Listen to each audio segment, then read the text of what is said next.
दोस्तों, आज हम जानने वाले दुनिया के सबसे अमीर व्यक्ति की। यह आदमी भारत की इकोनॉमी का 2.5 गुना ज़्यादा अमीर है। कौन है यह व्यक्ति, जानेंगे आज की वीडियो में। दोस्तों, Elon Musk, Bernard Arnault, Jeff Bezos, Bill Gates और मार्क जुकरबर्ग समेत आपने दुनिया की कई दौलतमंद शख्सियतों का नाम सुना ही होगा। लेकिन इनसे भी बड़ा एक और नाम है जिसके बारे में लोग अभी तक ज़्यादा नहीं जानते हैं। ये शख्स दुनिया के करोड़ों लोगों का पैसा मैनेज करता है। दुनिया की लगभग हर बड़ी कंपनी में इसकी हिस्सेदारी है। यह भी कहा जा सकता है कि पूरी दुनिया की दौलत के कुछ हिस्से पर इस आदमी का जोर चलता है।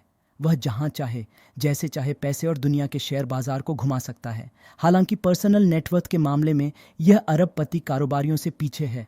हम बात कर रहे हैं अमेरिका स्थित multinational investment company black rock के फाउंडर की। ये दुनिया की सबसे बड़ी एसेट मैनेजमेंट कंपनी है। इसका asset under management 9.43 trillion dollar तक पहुंच गया है।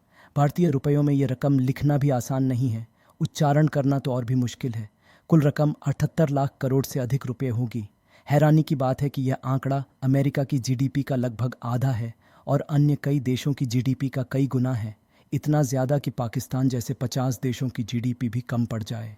ब्लैक रॉक इंक दुनिया की सबसे पावरफुल एसेट मैनेजमेंट कंपनी है।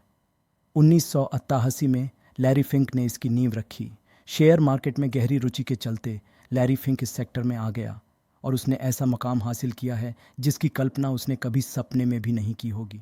ब्लैक रॉक की हैसियत का अंदाज़ा इस बात से लगाया जा सकता है कि दुनिया भर के कुल शेयरों और बॉन्ड्स का 10% ये कंपनी संभालती है।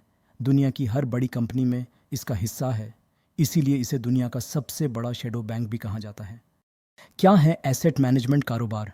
दरअसल एसेट मैनेजमेंट कंपनी एएमसी ऐसी फर्म होती हैं जो क्लाइंट्स से मिले सामूहिक फंड्स को शेयर बाजार या अन्य सेक्टर में निवेश करती है। अचल संपत्ति, बॉन्ड और स्टॉक आदि शामिल हैं। हालांकि एसेट मैनेजमेंट कंपनी को मिलने वाला पैसा क्लाइंट्स का होता है। म्यूचुअल फंड कारोबार एसेट मैनेजमेंट के अंदर ही आता है। मार्केट कैप के लिहाज से दुनिया की सबसे बड़ी कंपनी एप्पल में ब्लैक रॉक की 6.5% हिस्सेदारी है। फेसबुक में 6.5%, जेपी मोर्गन चेज में 6.5% और डॉयचे बैंक में 4.8% हिस्सेदारी है। गूगल की पेरेंट कंपनी अल्फाबेट इंक में भी ब्लैक रॉक का 4.48% स्टॉक है।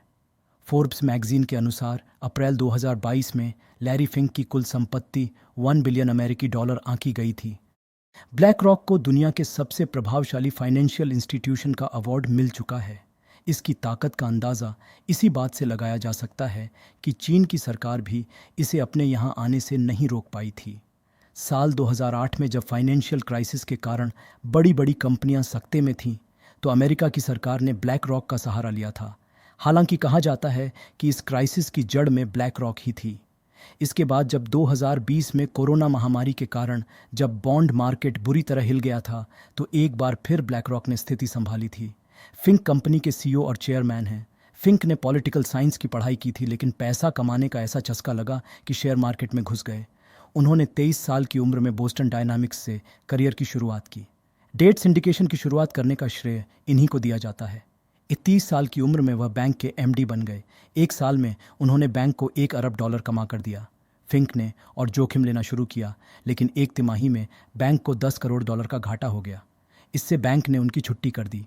साल 1988 में 35 साल की उम्र में फिंक ने खुद की कंपनी खोलने का फैसला किया। तब जाने माने इन्वेस्टर स्टीव स्वार्जमैन ने उनका हाथ थामा। स्टीव की कंपनी ब्लैकस्टोन ने फिंक के साथ पार्टनरशिप की और 50 लाख डॉलर का इन्वेस्टमेंट किया। फिंक को सबसे पहले जी ने कुछ एसेट संभालने को दी। फिंक ने इस काम को बखूबी अंजाम दिया। फिर तो उनकी गाड़ी चल निकली। 5 साल में कंपनी का एसेट अंडर मैनेजमेंट 20 अरब डॉलर जा पहुंचा। लेकिन फिंक और स्टीव में धीरे धीरे मतभेद हो गए। फिंक ने इसके बाद अपनी अलग कंपनी ब्लैक रॉक बना ली। इसके बाद तो फिंक ने पीछे मुड़कर नहीं देखा। आज ब्लैक रॉक दुनिया भर में कंपनियों और सरकारों के एसेट को मैनेज करती है। इनमें पेंशन फंड भी शामिल है। दोस्तों, अगर आपको ये वीडियो अच्छी लगी हो तो लाइक करें और अगर नए हैं तो सब्सक्राइब करना ना भूलें।